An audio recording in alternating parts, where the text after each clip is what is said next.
My mission with the 10 Crutches podcast is to help people come into the present, to explore what that means, and to think about what gets in the way. As any parent knows, the present isn't only, oh wow, this is like present moment, ooh wow. You don't get those kind of moments, maybe if you have a little break. You have shopping for food, doing laundry, taking care of a household, new clothes for when the kid grows, plus whatever work you're doing to bring in money, navigating all the issues the kid may have while growing up, etc., etc., etc. It can rarely feel like you are in the moment with your kid. When you are, that's great. But you do have to plan, and you are often aware of the larger picture that kids don't yet have the capacity to be aware of. I also assume everyone who's a parent has a parenting philosophy they use, whether it gets articulated or not. There is likely some system of beliefs you are following, guidelines, principles, as you do your thing as a parent. Like maybe your parents did such and such with you, and you didn't like it, and you vowed you'd do it differently when you had a kid. Except you find to your dismay, sometimes you're doing pretty much the same things that your parents did. I remember sometimes even hearing my father's voice come out of my mouth. I was like, where did that come from? Well, obviously, I know where it came from. It came from him, through me. Or maybe you did like what your parents did, but for example, technology changing all the time, or perhaps your kid might have a different personality than the one you were expecting or wanting. And now you have new situations, new decisions to make that your parents never dreamed of, that you weren't prepared for.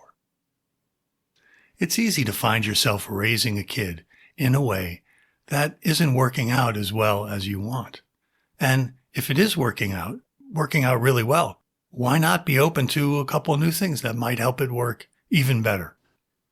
I hope these things help you make sense of what's happening as you parent, and I hope they help you be more present with your kids.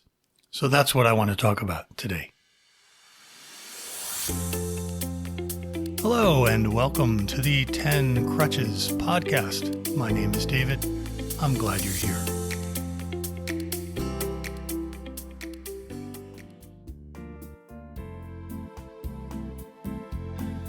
Tip number 1, mothering and fathering. I think understanding the difference between mothering and fathering is essential. So I say this knowing there's a ton of dispute about gender and what it is and what it isn't. None of that's interesting to me in terms of parenting. Maybe a different episode would be the right time to go into gender and what the meaning of it might be. But for understanding mothering and fathering, it doesn't matter at all what you have between your legs or how you identify with it or any of that. As far as raising a kid goes, this particular discussion of mothering and fathering has nothing to do with who's a man and who's a woman. I just want to present the archetypal images and then take it from there. When a baby is growing inside of a human body, that gives you a great picture of what it means to be mother. It means you surround the baby. You provide physically for the baby. In this case, you provide all the nutrients it needs. You take away the wastes it doesn't need. What a nice thing to do. The space for the child inside this body is so quiet and warm and dark and safe.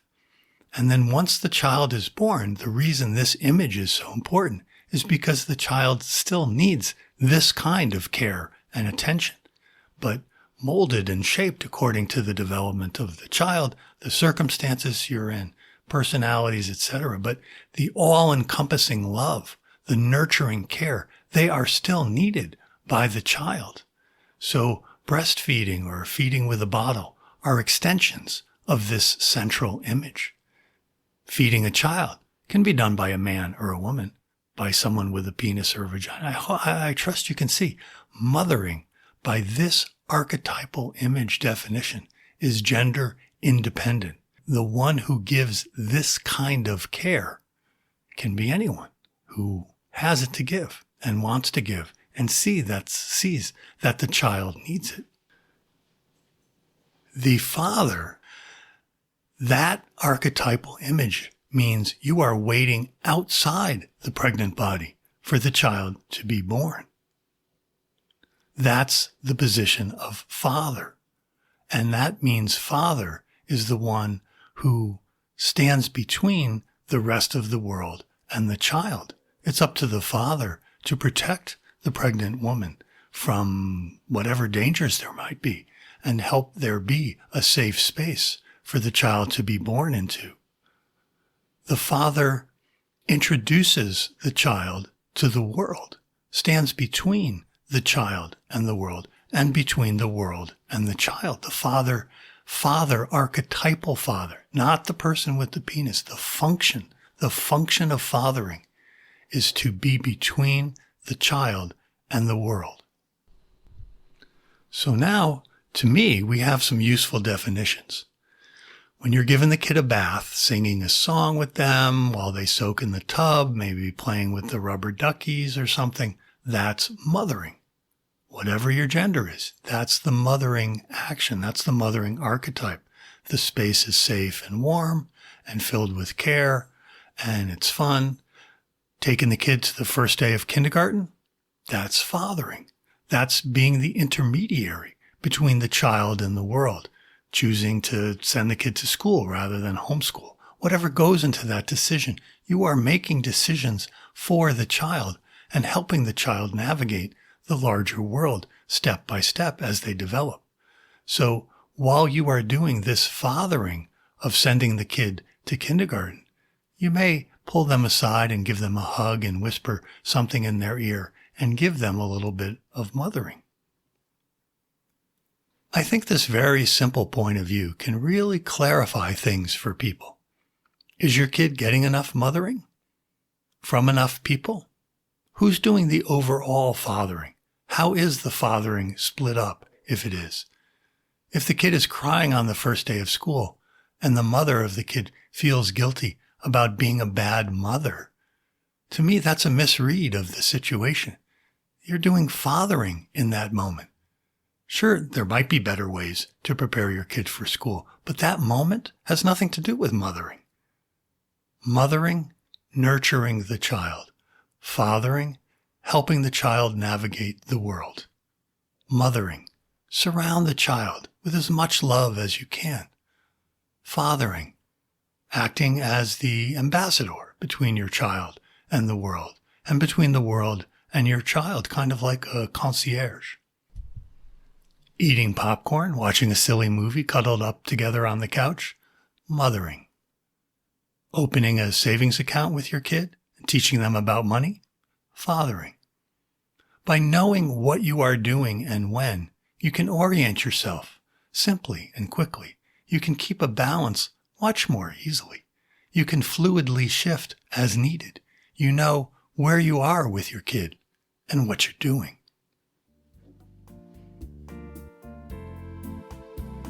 Tip number 2, interpret and articulate what your child is saying so they are as intelligent as you.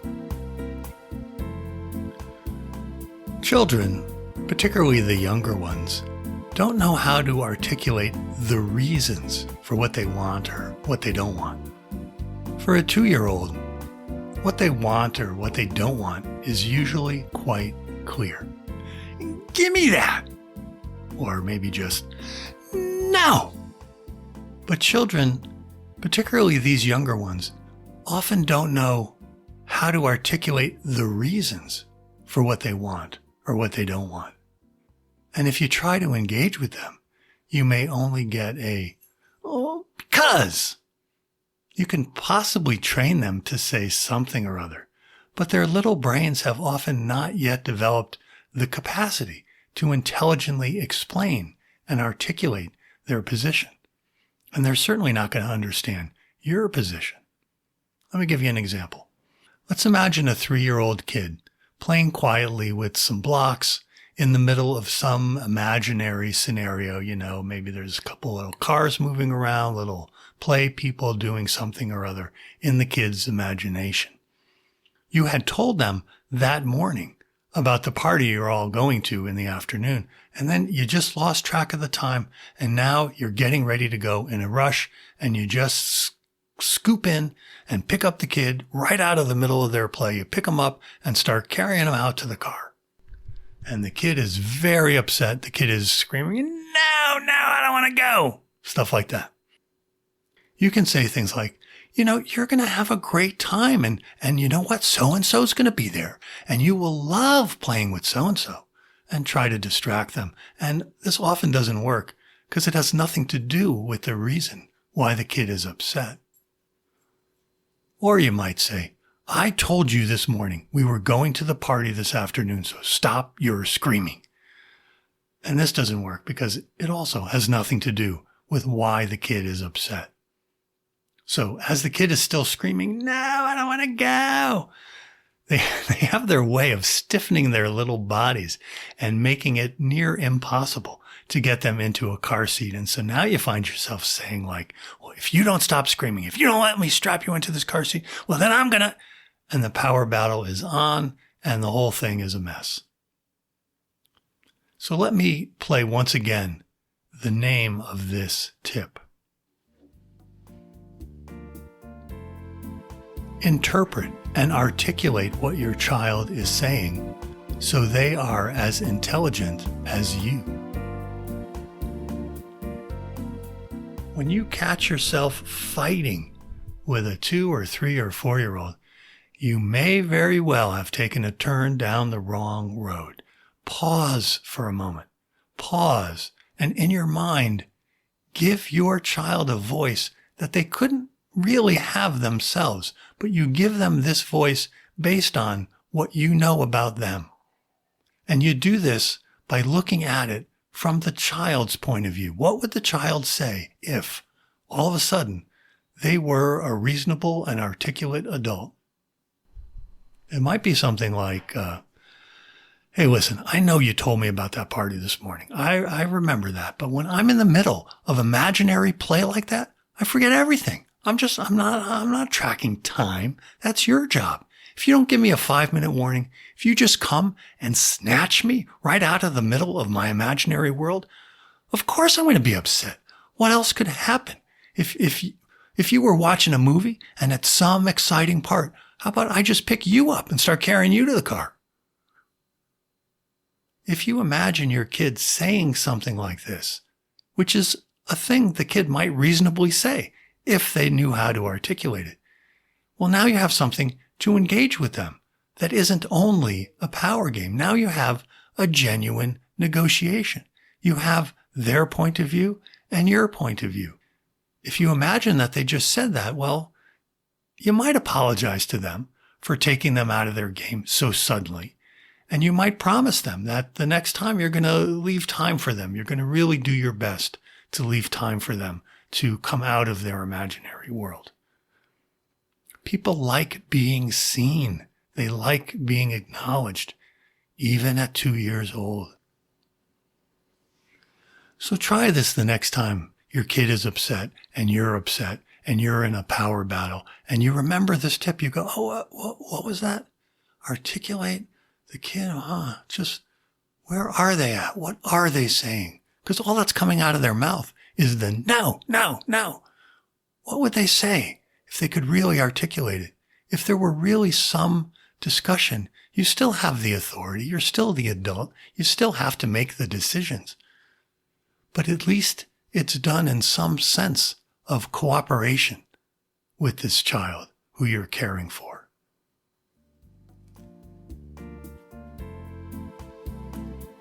Tip number 3. The scooter metaphor. Imagine you're in a park. You are walking through with your kid. They have a scooter. You don't. You're just walking. They want to ride ahead. You certainly don't want them to get out of sight. And even if you could still see them, you don't want them to be so far away that you can't run there quickly if you need to help them. So there needs to be a limit. They want to ride ahead. It's a beautiful day. You can see clear down the path you are walking on. So you might tell them something like, you see that tree, that one up there? You can ride to that tree and then come back toward me if you want to keep riding, or just wait till I get there if you don't want to ride anymore. But don't go past the tree. To me, this is a great metaphor to understand the limits and responsibility. If, for example, your kid is in middle school, you're also going to have to set limits. By using the scooter metaphor, by understanding the essence of it, you can say things like, this is just like when you had to stop at the tree with the scooter. The limit is you have to be home by such and such o'clock, whatever the limit is. You need a way to talk about limits with your child, and you need a way to understand and explain limits to yourself. Limits, boundaries, these are essential in the development of a child. The child will always need some way to know how and when to stop. In our culture, with such an emphasis and the need at this point for economic growth, limits often get lost. How does one know when to stop? This is why you set limits and why the child needs them.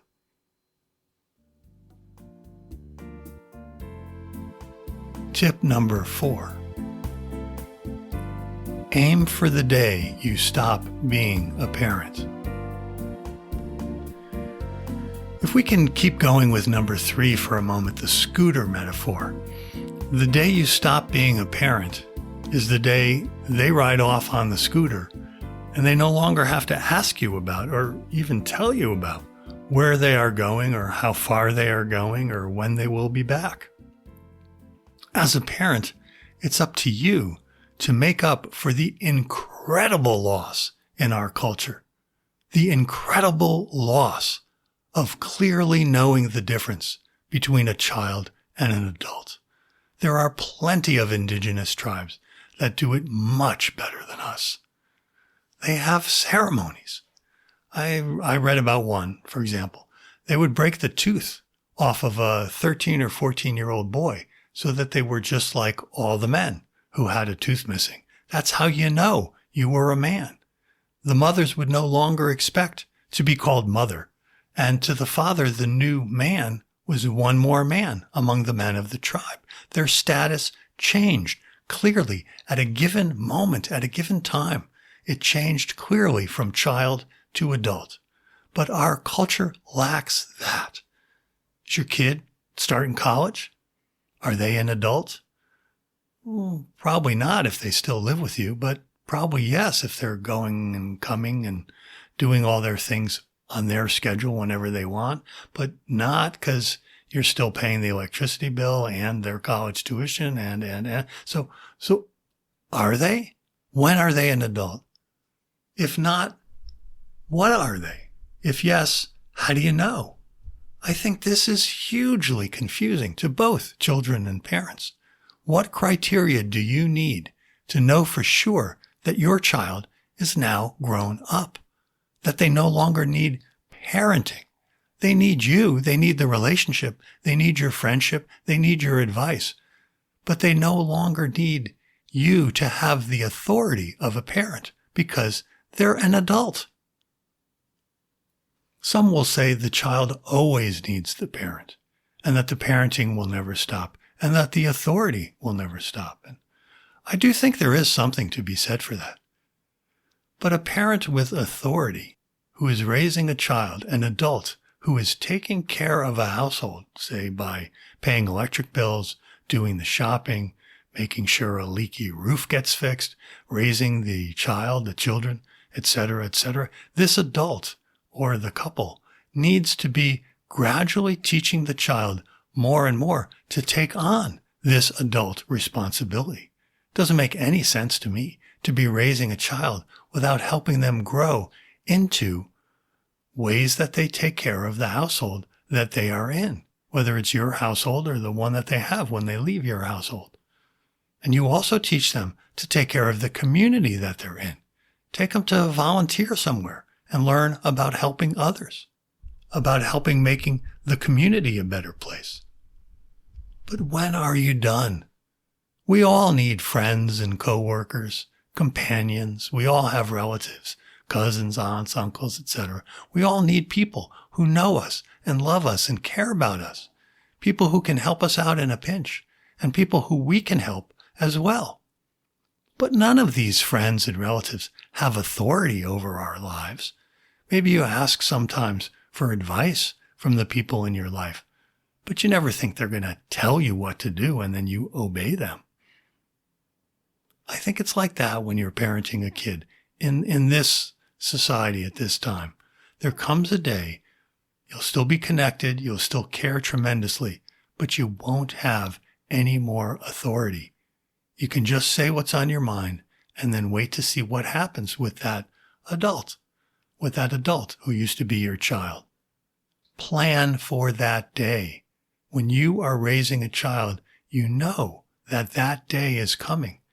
Perhaps you make a ceremony or a ritual to mark it. But all the raising of the child, you do it with that day in mind. Way in the back of your mind when the kid is 2, perhaps more in the front of your mind when the 16-year-old storms out of the house. When is that day? So that's it. That's my 4 tips. I'm going to put a few more in the show notes, and I could possibly do another episode like this if people ask for it. So if you do want to hear an episode with more parenting tips, just let me know.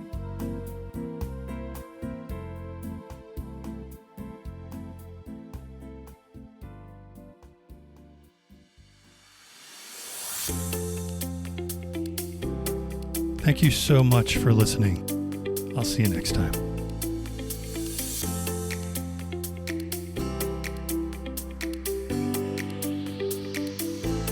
Please visit the home of the 10 Crutches podcast at 10crutches.link. That's 10crutches.link. The book that inspired the podcast, a book I wrote called 10 Crutches for Walking in the Present, is available for free download on the website. While you are there, please take advantage of 2 ways to contact me. You can send me an email, or you can make a voice recording. If you have a great question, I may be able to use it for the podcast. Also on the website, you can visit the archive to hear any published episode and see show notes for any and every show. Thanks so much for listening, and once again, thanks so much for listening, and I won't say it once again. See you next time.